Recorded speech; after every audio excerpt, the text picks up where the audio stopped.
बच्चों, आज हम आपको आपके इंटरमीडिएट के गणित के टॉपिक लीनियर प्रोग्रामिंग यानी कि रैखिक प्रोग्रामन को पढ़ाएंगे। ठीक बच्चों, तो रैखिक प्रोग्रामन इसे इंग्लिश में कहते हैं लीनियर प्रोग्रामिंग।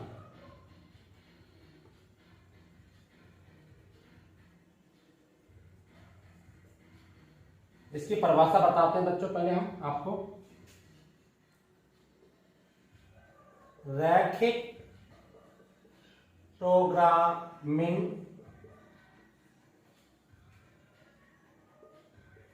एक ऐसी विधि है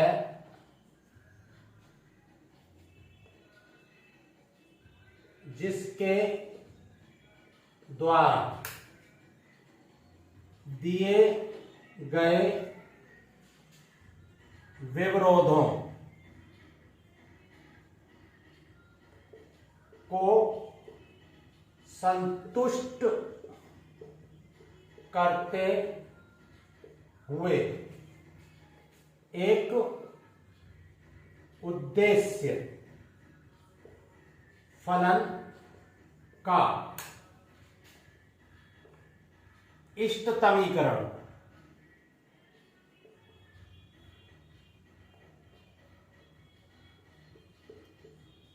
किया जाता है। बच्चों, रैखिक प्रोग्रामिंग या रैखिक प्रोग्रामन एक ऐसी विधि है जिसके द्वारा दिए गए विवरोधों को संतुष्ट करते हुए एक उद्देश्य फलन का इष्टतमीकरण किया जाता है। तो बच्चों, इस परिभाषा में 3 वर्ड आपके नए आए हैं जो आपने पहली बार सुने होंगे: विवरोध, उद्देश्य फलन और इष्टतमीकरण। तो इन तीनों वर्डों को हम एक एग्जाम्पल देके समझाएंगे। इन तीनों वर्डों को और इस पूरी परिभाषा को हम एक एग्जाम्पल से आपको समझाएंगे। और जो एग्जाम्पल हम कराने जा रहे हैं बच्चों, उस एग्जाम्पल में जो भी बातें प्रयोग करूंगा या जिस तरीके से मैं उसे सॉल्व करूंगा, वही सारी विधियां जिन जिन पॉइंटों की हमें आवश्यकता होगी उस एग्जाम्पल को हल करने में, वो सारे पॉइंट आपके अन्य सवालों में भी लगेंगे। मतलब मेरा कहने का मतलब है कि आप उस एक एग्जाम्पल को ठीक से समझ लोगे तो आप रैखिक प्रोग्रामन की पूरी एक्सरसाइज अपने आप कर पाओगे। ठीक बच्चों, ये जो सवाल मैं लेके चल रहा हूं ये थ्योरेटिकल है। अच्छा, कुछ सवाल आपकी लीनियर प्रोग्राम की एक्सरसाइज में केवल जिनमें विवरोध दिए हुए हैं और उन्हें हल करना है, वो पहली एक्सरसाइज है। और दूसरी एक्सरसाइज आपकी जिनमें सवाल थ्योरेटिकल हैं, लिखित सवाल हैं, तो उनको हम जो है उसमें से एक सवाल बता रहा हूं मैं आपको। ठीक है, तो सुनिए सवाल क्या है आपका। इससे पहले मैं एक चीज बता दूं आपको, इसका प्रयोग किस लिए किया जाता है रैखिक प्रोग्रामिंग का। तो नंबर 1, व्यापार संबंधी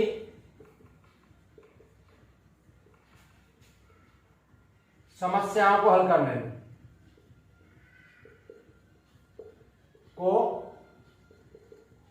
में दूसरा,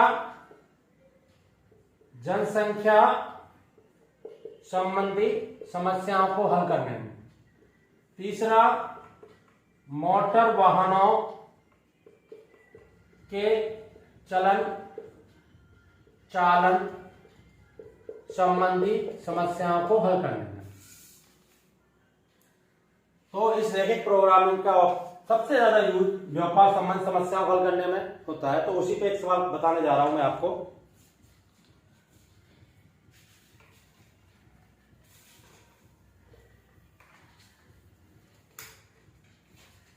आपका सवाल है बच्चों, एक फल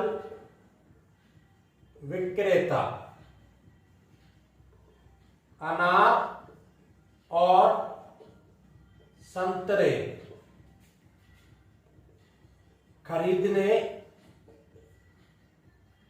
में 500 रुपए की पूंजी लगा सकता है, पूंजी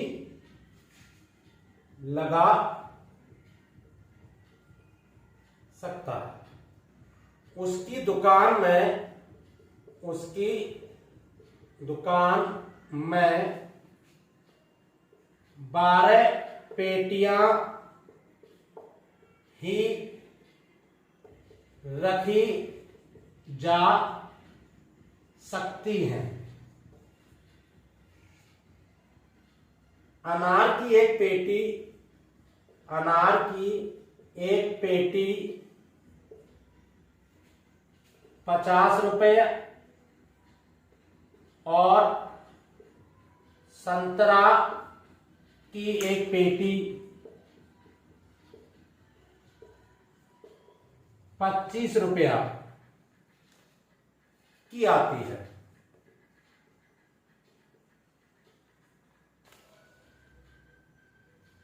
वह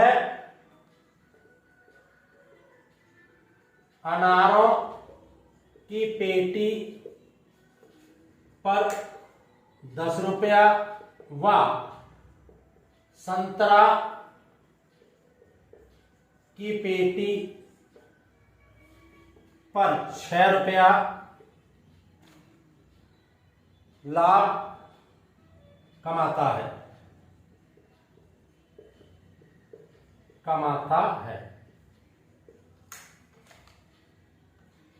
यह मानकर कि वह सभी खरीदी हुई पेटियों को बेच सकता है। यह मानकर कि वह खरीदी गई सभी पेटियों को बेच सकता है। तो उसे अनार और संतरे की कितनी कितनी पेटियां, तो उसे अनार व संतरे की कितनी कितनी पेटियां खरीदनी चाहिए जिससे उसे अधिकतम लाभ प्राप्त हो, जिससे उसे अधिकतम लाभ प्राप्त हो। बच्चों, ये सवाल आपके एक्सरसाइज पहला ही सवाल है। एक फल विक्रेता अनार और संतरे खरीदने में 500 रुपए की पूंजी लगा सकता है। ठीक, उसके पास 500 रुपए है और उसकी दुकान में केवल 12 पेटियां ही रखने के लिए जगह है। ठीक, और वह अनार की एक पेटी पर 10 रुपया और संतरे की एक पेटी पर 6 रुपए का लाभ कमाता है। तो और वह खरीदी हुई सभी पेटियों को बेच सकता है। तो उसे अनार और संतरे की कितनी कितनी पेटियां खरीदनी चाहिए जिससे उसे अधिकतम लाभ प्राप्त हो। ठीक बच्चों, हम एक थोड़ा सा एक विश्लेषण करते हैं, विचार करते हैं।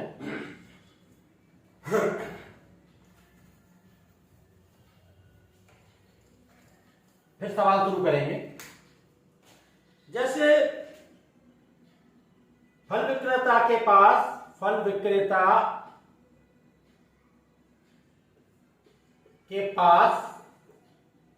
500 रुपए हैं। ठीक, और एक पेटी 50 रुपए की है अनार की और एक पेटी 25 रुपए की संतरे की। हम ये मान के चलें कि वो केवल अनार की पेटी लेता है तो कितना लाभ होगा। अनार की पेटी लेता है तो कितना लाभ होगा। तो एक पेटी 50 रुपए की है, 500 रुपए टोटल उसके पास है। एक पेटी 50 की है, 500 रुपए टोटल पास है। तो 500 रुपए में कितनी पेटी आ जाएंगी जब एक पेटी 50 रुपए की है? तो 500 बटे 10 यानी कि वो 500 बटे 50 यानी कि 10 पेटियां आ जाएंगी। यदि वो केवल अनार की पेटी खरीदता है तो 10 पेटी आएंगी और उसकी दुकान में भी वो आराम से रखी जा सकती हैं, क्योंकि दुकान में केवल 12 पेटी रखने के लिए जगह है।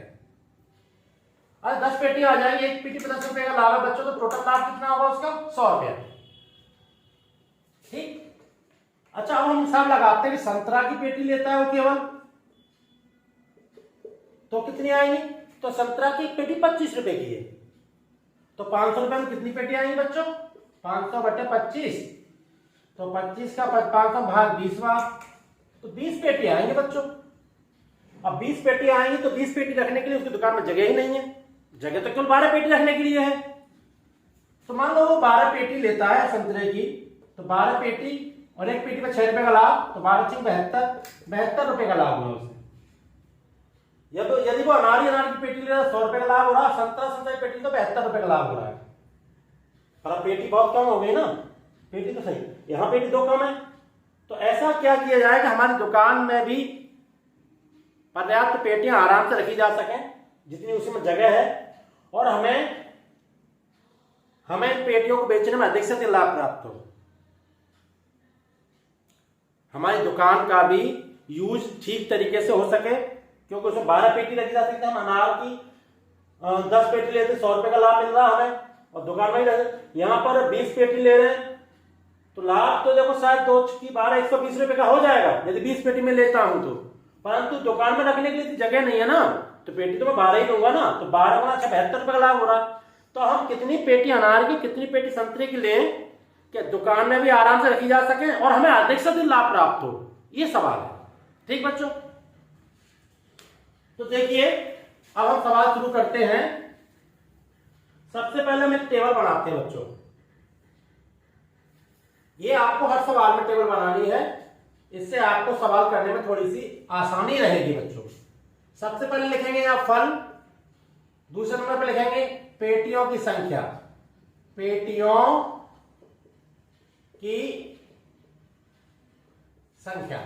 यहां लिखेंगे कीमत प्रति पेटी, कीमत प्रति पेटी। यहां लिखेंगे लाभ प्रति पेटी, प्रति पेटी। ठीक, देखिए बच्चों, एक फल हमारा अनार है और दूसरा हमारा संतरा है। मान लो अनार की मैंने X पेटी ली है, संतरे की मैंने Y पेटी ली है। ठीक, और अनार की एक पेटी की कीमत 50 रुपया है,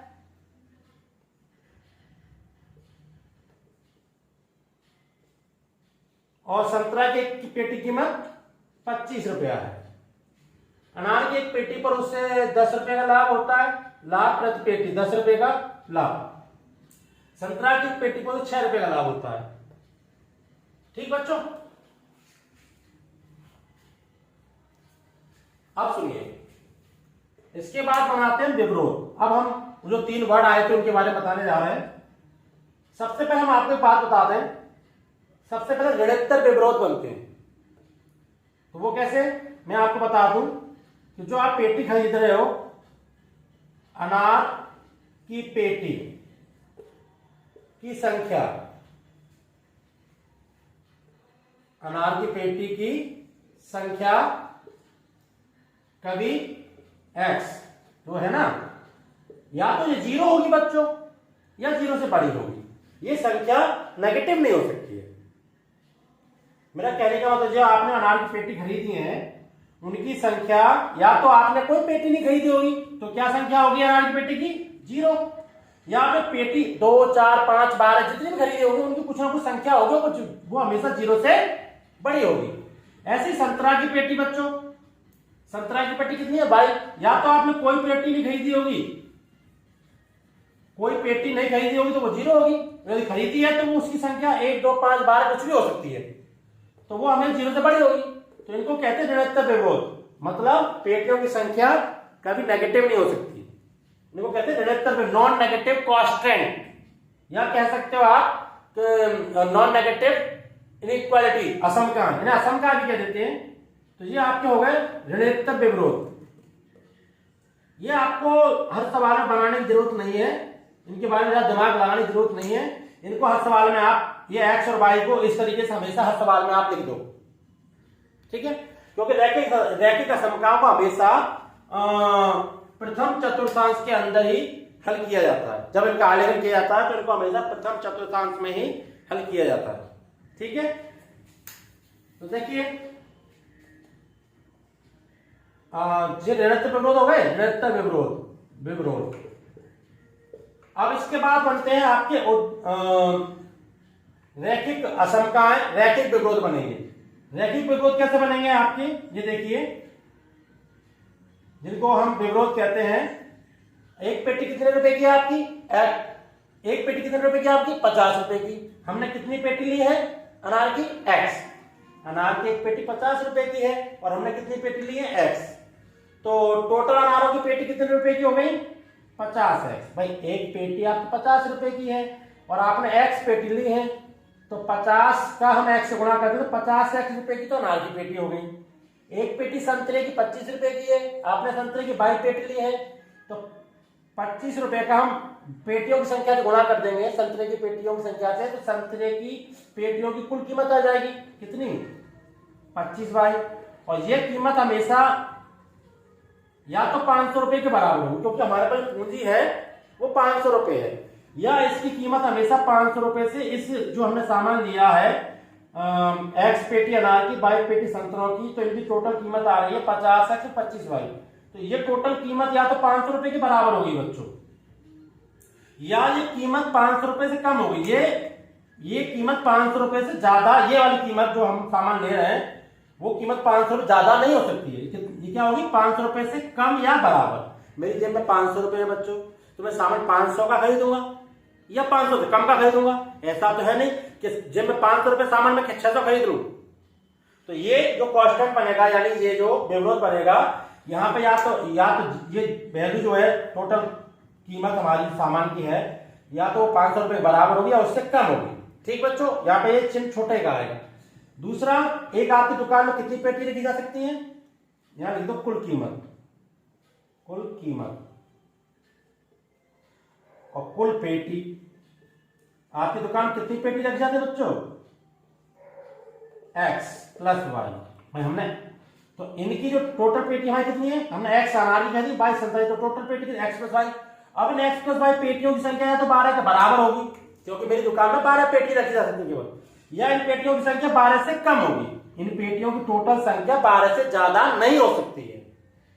ऐसी बात होती तो फिर हम उसकी पेटी ले लेते ना, संतरे की 20 पेटी। सवाल में स्पष्ट कहा गया है कि हमारी दुकान में केवल 12 पेटी रखी जा सकती है, तो ये टोटल संख्या होगी ना, या तो 12 के बराबर होगी या ये संख्या 12 से कम होगी। 12 से ज्यादा ये संख्या नहीं हो सकती है। तो दूसरा कांस्टेंट, दूसरी असम का ये बने। अब क्या करेंगे बच्चों? इनको कहते हैं विरोध। जो सवाल में जो है परिभाषा में आया था ना, ये है विरोध। ठीक है, इनको हम असमकाएं भी कह देते हैं, असमीकाएं। असमकाएं क्या होती है बच्चों? ने फर्स्ट में पढ़ाई जाती है, मैं बता देता हूं। जैसे मान लो कोई समीकरण है x + 3y = 0, तो ये समीकरण है, मतलब 5 कर लो, ये कोई समीकरण है। जिसमें बराबर का चिन्ह लगा होता है उसे समीकरण कहते हैं बच्चों, और जिसमें छोटा का चिन्ह लगा हो या बड़ा का चिन्ह लगा हो, या छोटा और साथ में बराबर का लगा हो, बड़ा या साथ में बराबर का लगा हो, तो इनको हम कहते हैं असमकाएं। समीकरण में हमेशा बराबर का चिन्ह होता है और असमकाओं में या तो केवल छोटे का चिन्ह होगा, केवल छोटे का, या केवल बड़े का होगा, या हो सकता है छोटा है बराबर भी हो सकता है, बड़ा है बराबर भी हो सकता है। तो इनको कहते हैं असमका। तो जो हमारी असमका है, असमका को हम विरोध कहते हैं। ठीक बच्चों, तो अब हम अपना सॉल्यूशन शुरू करते हैं। ठीक है, इसके बाद में नीचे वाली असमका को हम थोड़ा सरल कर लेते हैं, ऊपर वाली को। इसमें 25 का भाग देकर थोड़ा सरल कर लेते हैं इसको। इसमें 25 का भाग दे दो पूरी में, तो थोड़ी सरल हो जाएगी ना। तो ये हो जाएगी आपकी 25 का भाग देंगे तो 25 दूनी 50, 2x। जरूरी नहीं है सरल करना, पर थोड़ा सा हमें कैलकुलेशन में सहायता मिल जाएगी, सरलता मिल जाएगी, इसलिए कर रहा हूं। तो 25 का भाग ना दो तो 25 दूनी 50, 2x 25 से ना दो 1y और 25 से ना दो तो ये हो जाएगा 25 दूनी 50 20। तो ये दो आपके विवरोध बने। ठीक है, आप सुनो, अब क्या है, दिए गए विवरोधों कोष्टक में असमीकरणों को समीकरण रूप में लिखने पर, अब मैं इनको समीकरण रूप में लिख रहा हूं बच्चों। ठीक, x प्लस वाई बराबर 12 और 2x प्लस वाई बराबर 20। अच्छा बच्चों, यहां पे एक चीज रहेगी हमसे, चलो उसे बता देते हैं। ये तो बन गए विवरोध के बाद एक परिभाषा में शब्द और आया था उद्देश्य फलन। तो उद्देश्य फलन क्या होता है, वो कैसे बनता है? उद्देश्य फलन को हम जेड से दिखाते हैं बच्चों। उद्देश्य फलन वो यही बनता है इसके बाद ही। ठीक बच्चों, ध्यान रखना, उद्देश्य फलन यानी लाभ का फलन बनेगा। इसको जेड से दिखाते हैं। तो आपको पता है हमारी अनार की एक पेटी पर 10 रुपए का लाभ था। अनार की एक पेटी पर 10 रुपए का लाभ था और हमने अनार की 6 पेटी को एक्स पेटी खरीदी है। अनार की एक्स पेटी खरीदी है तो टोटल एक पेटी पर 10 रुपए का एक्स पेटी खरीदी, तो टोटल लाभ कितना होगा अनार पर? 10x। भाई एक पेटी पर 10 रुपए का, हमने टोटल एक्स पेटी खरीदी है तो एक्स पेटी में टोटल लाभ कितना? 10x। संतरे की एक पेटी पर 6 रुपए का लाभ है और हमने बाई पेटी संतरे खरीदी है तो बाई पेटी में कितना लाभ होगा? 6y। तो ये आपका लाभ का फलन है, इसे कहते हैं उद्देश्य फलन। अब इष्टतमीकरण क्या होता है? देखो आपके साथ 3 शब्द आए थे, विवरोध, उद्देश्य फलन और इष्टतमीकरण। अब इन विवरोधों को हल करके एक्स वाई के जो मान आएंगे वो इसमें रखे जाएंगे उद्देश्य फलन में, और इस उद्देश्य फलन का अधिकतम या न्यूनतम जो मान प्राप्त होगा उसे कहते हैं इष्टतमीकरण करना। उसे कहते हैं इष्टतमीकरण करना, और जो अधिकतम या न्यूनतम मान जो प्राप्त होता है उसे कहते हैं इष्टतम मान। दोबारा सुनिए, परिभाषा में 3 वर्ड आए थे। रैखिक प्रोग्रामिंग एक ऐसी विधि है जिसके द्वारा दिए गए विवरोधों को संतुष्ट करते हुए एक उद्देश्य फलन का इष्टतमीकरण किया जाता है। तो मतलब यहां से हम विवरोधों से एक्स वाई के मान निकालेंगे, उनको उद्देश्य फलन रखेंगे, वहां से हम उद्देश्य फलन का अधिकतम या न्यूनतम मान प्राप्त करेंगे। इस क्रिया को हम कहते हैं इष्टतमीकरण, और अधिकतम न्यूनतम मान जो प्राप्त होता है उससे कहते हैं इष्टतम मान।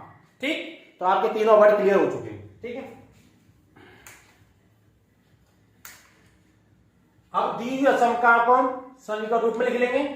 अब क्या करेंगे इनको, ये समीकरण 1 ये समीकरण 2। ठीक है, अब देखो समीकरण 1 से मेरे बच्चों समीकरण 1 लेता हूं मैं, x प्लस वाई बराबर क्या बच्चों? 12। ठीक है, तो मैं इसमें x बराबर 0 रखता हूं बच्चों। x बराबर 0 यहां, x बराबर 0 यहां रखेंगे तो y का मान कितना है? 0 हो जाएगा, तो 0 हो जाएगा तो y का मान 12 आ जाएगा ना। तो एक बिंदु बनेगा आपका 0,12। फिर इसी में y बराबर 0 रखेंगे बच्चों हम, तो x का मान कितना आएगा? 12। तो एक बिंदु बनेगा हमारा 12,0। ये किस लिए कर रहे हैं बच्चों? हम इन रेखाओं का एक कार्तीय तल पर आलेखन करेंगे। तो उस आलेखन के लिए मैं ये बिंदु प्राप्त कर रहा हूं। इन रेखाओं का कार्तीय तल पर हम आलेखन करेंगे, मतलब इन रेखाओं को कार्तीय तल पर खींचेंगे। तो उनको खींचने के लिए ये मैं बिंदु निकाल रहा हूं। ठीक है, अब समीकरण 2 लूंगा बच्चों, 2x प्लस वाई बराबर 20। ठीक, x बराबर 0 रखूं बेटा बच्चों, x और 0 यहां रखेंगे तो ये 0 हो जाएगा, तो y बराबर कितना आएगा बच्चों? 20। बिंदु बनेगा 0,20। y बराबर 0 रखेंगे इसी में ही, यहां 0, तो 2x बराबर 20 हो जाएगा। 2x बराबर 20, 2x बराबर 20, तो बच्चों x बराबर हो जाएगा 20/2 यानी 10। तो एक बिंदु बना आपका 10,0। अब क्या करेंगे, इन रेखाओं को हमें कार्तीय तल पर खींचेंगे। ये एक्स अक्ष, ये वाई अक्ष, यहाँ पर थोड़ा सा एक्स अक्ष पर हमारे 12 तक के अंक हैं, तो इसे विभाजित कर लेंगे एक्स अक्ष को। 2 4 6 8 10 12 14। इधर वाई अक्ष पर 20 तक है। 2 4 6 8 10 12 14 16 18 20। ठीक है, यहाँ 2 4 6 8 10 12 14, ये 0 मूल बिंदु। 2 4 6 8 10 12 14 16 18 20। अब इन बिंदुओं को इस कार्तीय तल पर चिन्हित करेंगे। 0,12 को चिन्हित करो। 0,12 ये रहा 0,12। ठीक, 12,0 चिन्हित करो। ये रहा एक्स अक्ष पर 12,0। भाई 12,0 एक्स की वैल्यू है तो ये एक्स अक्ष में मिलेगा, इसमें वाई की वैल्यू है तो वाई अक्ष में मिलेगा। ठीक, इन बिंदुओं को मिला देंगे तो ये आपका रेखा 1 का आलेखन हो चुका है। रेखा 1 का आलेखन। ठीक, यहां लिख देते हैं हल्का सा, ध्यान रहेगा। ये रेखा 1 का आलेखन है। अब रेखा 2 का आलेखन है। इसके लिए 0,20 ढूंढेंगे कार्तीय तल पर। तो 0,20 वाई की वैल्यू 20, 0 है तो वाई अक्ष मिलेगा यहाँ 0,20। फिर 10,0, इसमें एक्स की वैल्यू 10 है, वाई की 0 है तो ये एक्स अक्ष मिलेगा यहाँ 10,0। अब इन बिंदुओं को मिला देंगे। इस प्रकार से रेखा 2 का भी आलेखन हो जाएगा। ठीक, ये रेखा 2 हो गई। ठीक बच्चों, अब क्या करेंगे इसके बाद में, अब हम निकालेंगे सुसंगत क्षेत्र, हल क्षेत्र। ये क्या होता है बच्चों, इसके लिए हम क्या करते हैं कि जो आपकी रेखा है ना, ये जो आलेखन है ये तो इन रेखाओं का आलेखन है, और हमें आलेखन करना है किसका, हमें आलेखन करना है मेरे बच्चों x plus Y less than equal to 0 और 2x plus Y less than 12 less than equal to 20। हमें इनका आलेखन करना है। ये जो आलेखन है तो इनका आलेखन है, हमें तो इन असमकाओं का आलेखन करना है ना। तो अब इनका आलेखन कैसे होगा देखिए।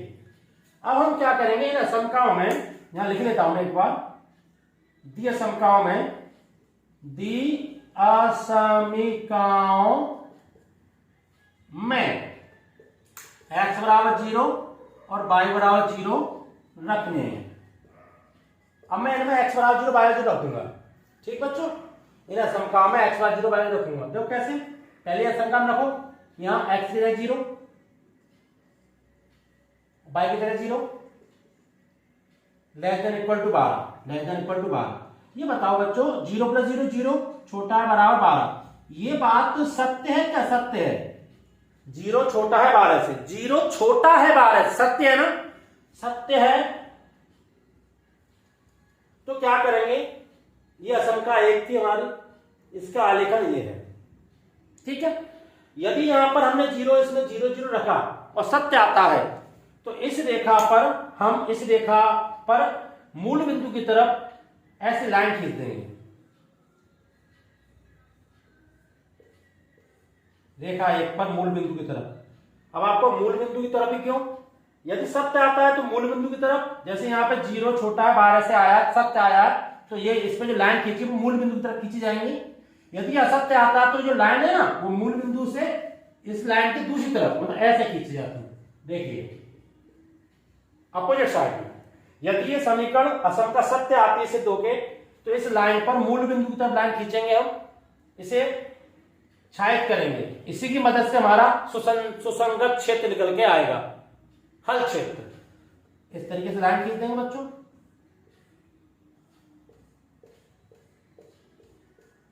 और ये एक तरह से इस असमका का कंप्लीट हल भी है, इस असमका का कंप्लीट आलेखन भी है। इस वाले असमका का आलेखन है ये जो केवल लाइन खींची थी ना, वो आलेखन तो केवल रेखा का था। इस असमका का आलेखन ये है। ठीक है, अब हम असमका 2 में 0 0 रखेंगे।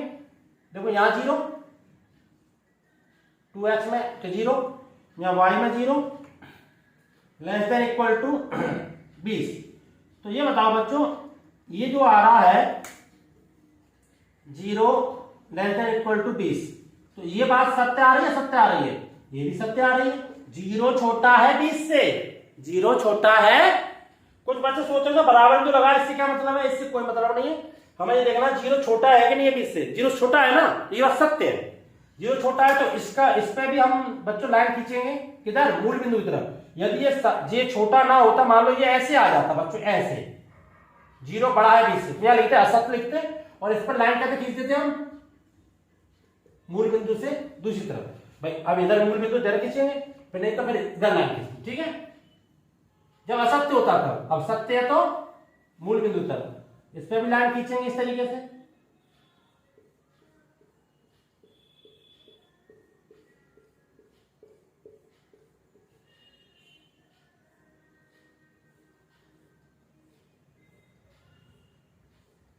अब बच्चों ये देखो,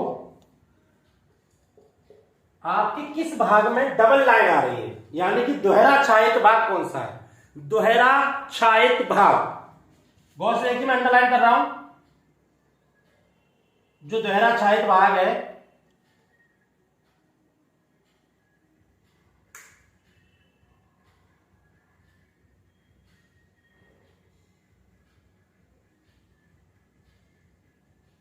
ये आपका दोहरा छायित भाग, ये इसी को कहते हैं हम सुसंगत क्षेत्र या हल क्षेत्र। इसका मतलब क्या है? इसका मतलब ये बच्चों कि इस क्षेत्र का आप कोई भी निर्देशांक लो। निर्देशांक समझते हो? जैसे मैं एक छोटा सा एग्जांपल दूं, जैसे 2 यहां से, 4 यहां से, तो ये एक बिंदु बनेगा। कितना बनेगा बच्चों? 4,2। ये 4,2 चाहे मैं इस असमकाव में रखूं, चाहे मैं इसमें रखूं, तो ये 4,2 बिंदु ये दोनों असमकाओं को संतुष्ट करेगा। मतलब इस क्षेत्र का कोई भी बिंदु निकाल के, यहां से कोई भी बिंदु लेके इन दोनों में रखोगे तो ये दोनों असमका संतुष्ट हो जाएंगे। इसलिए इसे हम कहते हैं इन दोनों असमकाओं का हल क्षेत्र या सुसंगत क्षेत्र। हल क्षेत्र या सुसंगत क्षेत्र, ठीक है। ये तो कोई मतलब की चीज नहीं हमारी, हमने तो वैसे बताया समझाने के लिए, आपको समझना आना चाहिए आपको। अच्छा बच्चों, आपको आइडिया पड़ जाता है जब सवाल करते हो कि इस भाग में डबल लाइन आएगी, देखो ऐसे यही तो है। अब आपको आइडिया पड़ गया कि इस वाले भाग, ये वाला भाग दोहरा छायित होगा, ये वाला भाग, तो आप परीक्षा में केवल इसी भाग में सिंगल लाइन खींच दो, डबल लाइन खींचने की आवश्यकता नहीं है। जब आपकी समझ में नहीं आ रहा है कि किस भाग में कौन सा भाग दोहरा छायित होगा, कौन सा भाग सुसंगत क्षेत्र बनेगा, है ना, जब समझ में नहीं आ रहा है तो आप प्रॉपर तरीके से दोनों, तीनों, 2 असमकाएं हो, 3 असमकाएं हो, कितनी भी हो, उन पर प्रॉपर तरीके से आप लाइन खींचिए, तो आपको दोहरा भाग, जब 2 असमकाएं तो दोहरा छायित भाग बनेगा, 3 असमकाएं तो तिहरा छायित भाग बनेगा। तो वहां पर वो भाग आपको अलग दिखने लगेगा। और यदि आपको अंदाज पड़ जाता है कि इस भाग में डबल लाइन आएगी या इस भाग में ट्रिपल लाइन आएगी, तो उसी को आप केवल डार्क करके दिखा सकते हो परीक्षा में, ठीक। तो मेरा ये आया। अगला काम होता है मेरे बच्चों कोणीय बिंदु ज्ञात करना। क्या ज्ञात करना? कोणीय बिंदु। तो एक कोणीय बिंदु मेरे बच्चों 0,0 ये हो गया। कोणीय बिंदु निकाले जाते हैं सुसंगत क्षेत्र से। ये सुसंगत क्षेत्र है ना आपका, इसमें जो कोने पे जो बिंदु आ रहे हैं, कॉर्नर पे आ रहे हैं, उनको कोणीय बिंदु कहते हैं। पहला कोणीय बिंदु 0, 0, दूसरा कोणीय बिंदु 10,0, अगला कोणीय बिंदु 0,12 और एक कोणीय बिंदु ये है, ये हमें पता नहीं है। तो मेरे बच्चों हम क्या करेंगे? दोनों असमकाओं को हल करेंगे। दोनों समीकरण ये थे ना, x + y = 12 और 2x + y = 20। इन दोनों समीकरणों को हम हल करेंगे, और हल करने के बाद में x y के जो मान प्राप्त होंगे ना, x y के जो मान प्राप्त होंगे वही इस बिंदु को प्रदर्शित करेंगे। 2 रेखाएं एक दूसरे को काट रही हों और हमें एक कटान बिंदु चाहिए, तो इन दोनों रेखाओं के समीकरण को आप हल कर दो, तो आपको कटान बिंदु प्राप्त हो जाएगा, ठीक। तो आप इन दोनों को हल करो, तो हल कोई बिंदु प्राप्त हो जाएगा। देखो, घटाने पर भाई कट जाएगा, x पर 2x गया तो -x, 12 में तो 20 गया तो -8, यानी कि x बराबर आ गया आपका 8। अब x का मान इसमें रख दो, x + y = 12 में, तो 8 + y = 12, तो y बराबर आ गया आपका 12 - 8, तो y बराबर आपका आ गया 4। तो आपका ये बिंदु आ गया मेरे बच्चों 8,4। तो आपके कोणीय बिंदु प्राप्त हो गए बच्चों। आपके कौणी बिंदु प्राप्त हो गए। इसके बाद में क्या करेंगे मेरे बच्चों, बस थोड़ा सा काम रह गया बस। अब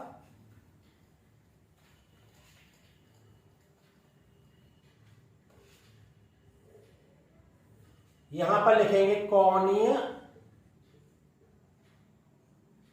बिंदु, तो यहां लिखेंगे z बराबर 10x प्लस 6y।